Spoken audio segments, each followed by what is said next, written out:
नमस्कार साथियों, मैं दर्शन सिंह मन्नत ग्रुप ऑफ रियल एस्टेट के ऑफिशियल यूट्यूब चैनल पर आप सभी का स्वागत करता हूं।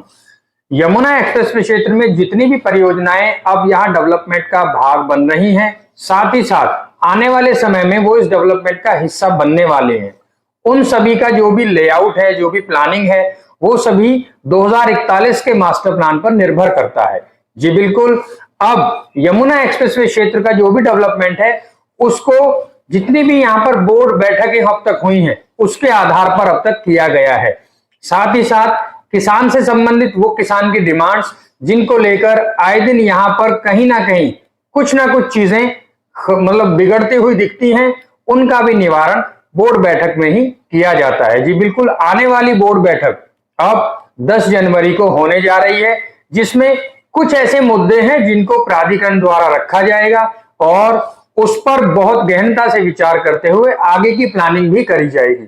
जैसे अब उन मुद्दों पर बात करते हैं। सबसे पहले बात करते हैं कि यमुना एक्सप्रेसवे क्षेत्र 2041 के आधार पर जो भी मास्टर प्लान बना है उसको सबसे पहले राज्य सरकार द्वारा मंजूरी दी जाएगी। उस मंजूरी देने के बाद जब वो फाइनल होगा उसके बाद ही आगे का डेवलपमेंट कैसे करना है वो पूरी ही नीति बन पाएगी। साथ ही साथ साथियों, अगर बात करें 2041 के मास्टर प्लान में जितनी भी प्लानिंग्स हैं उसमें से एक प्लानिंग ये है कि मथुरा, श्री कृष्ण की नगरी मथुरा में हेरिटेज सिटी बसाने की प्लानिंग रखी गई है। आप और हम सभी इस चीज को देखेंगे कि मथुरा शहर में लगभग 7 किलोमीटर लंबा एक एक्सप्रेसवे बनाकर उसके दोनों तरफ इस हेरिटेज सिटी को बसाया जाएगा, जिसमें बहुत बड़ी संख्या में गुरुकुल, आयुर्वेद से जुड़ी हुई जो भी जड़ी बूटियों द्वारा बनाई गई औषधि, उनके कारखाने, साथ ही साथ साथियों आध्यात्म से जितनी भी सामग्री ऐसी है जो बनाने की जो भी विधि है, जैसे हम पूजा पाठ में जो भी चीजें इस्तेमाल करते हैं उनकी मैन्युफैक्चरिंग के लिए, साथ ही साथ आयुर्वेद के द्वारा हमारे जो शरीर का इलाज होता है, ऐसी कई संस्थानें और बहुत बड़ी यानी 100 फीट ऊंची श्री कृष्ण जी की मूर्ति को बनाकर इस हेरिटेज सिटी को बहुत अच्छे तरीके से बसाया जाएगा। अब 2041 के मास्टर प्लान को मंजूरी के बाद इसमें किस तरह से क्या अधिग्रहण होना है, पहले भूमि का अधिग्रहण करके फिर इस शहर को तैयार किया जाएगा। ये हेरिटेज सिटी रहेगा मथुरा क्षेत्र में। साथ ही साथ अब यहाँ यमुना एक्सप्रेसवे क्षेत्र में इंडस्ट्रियल सेक्टर्स में सेक्टर 33 एक ऐसा सेक्टर है जहां बहुत अधिक संख्या में इंडस्ट्रीज बन चुकी हैं। अब वहां इंडस्ट्रियल के साथ साथ एक ट्रांसपोर्ट हब बनाने की तैयारी में प्राधिकरण लग गया है। उस ट्रांसपोर्ट हब के लिए किस तरह से वहां बसाया जाएगा, क्या क्या प्लानिंग्स रहेंगी, उस पर भी आने वाली बोर्ड बैठक में विचार रखा जाएगा।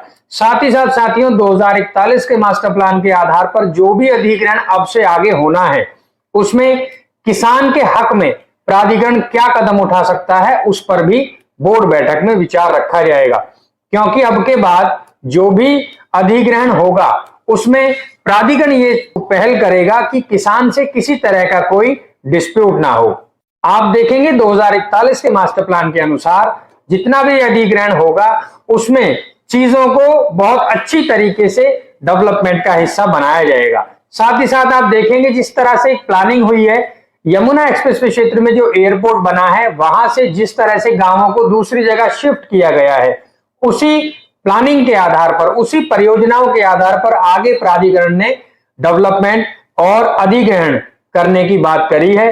अधिग्रहण में क्या होता है कि किसान के मन अनुसार यदि प्राधिकरण जमीन को अधिग्रहण करता है उससे डिस्प्यूट होने के कम चांसेस होते हैं। तो इस तरह की चीजों पर प्राधिकरण ने ध्यान दिया और अब के बाद ऐसा हम और आप सब देखेंगे कि जब प्राधिकरण मन अनुसार किसान के यहाँ पर अधिग्रहण करेगा तो किसी तरह की कोई समस्या यहाँ पर नहीं आएगी। और जब अधिग्रहण में कोई समस्या नहीं आएगी तो आप देखेंगे बहुत अच्छे तरीके से बहुत कम समय में ये शहर आपको डेवलप होता हुआ दिखेगा और बसता हुआ दिखेगा।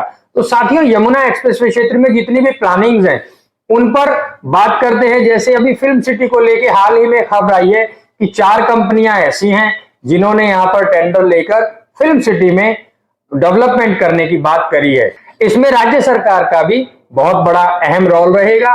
साथ ही साथ साथियों फिल्म सिटी डेवलप होता देख यहाँ की कनेक्टिविटी और उसके आधार पर जो भी साधन संसाधन रखने हैं उस पर राज्य सरकार और प्राधिकरण ने भी ध्यान देते हुए, जैसे रैपिड मेट्रो की कनेक्टिविटी यहां पर रखी गई है एयरपोर्ट तक, आईजीआई एयरपोर्ट से, उसी तरह से फिल्म सिटी के लिए यहां पर पॉड टैक्सी की भी एक परियोजना है। 14 किलोमीटर लंबा ये सफर रहेगा जिसमें 12 स्टेशन बनाए जाएंगे।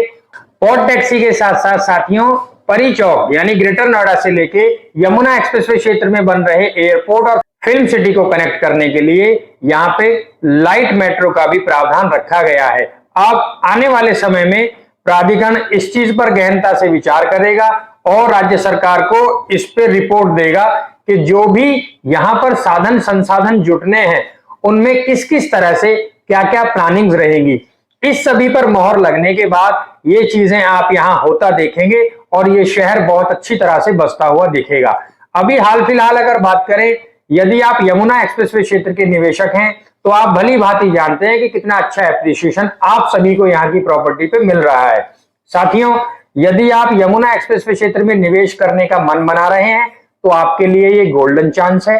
आप इसे जाने ना दें। निवेश करने से पहले सोचें ना, आए क्षेत्र की विजिट करें, देखें, परखें, जब चीजें समझ आए तो निवेश कर दें। उसमें मन्नत ग्रुप आपके साथ है। आप यदि क्षेत्र से जुड़ी किसी भी तरह की कोई जानकारी लेना चाहते हैं, नीचे स्क्रीन पर हमारा नंबर दिया गया है, आप ये नंबर डाल करके वो जानकारी ले सकते हैं। हमसे जुड़े रहने के लिए धन्यवाद। जय हिंद।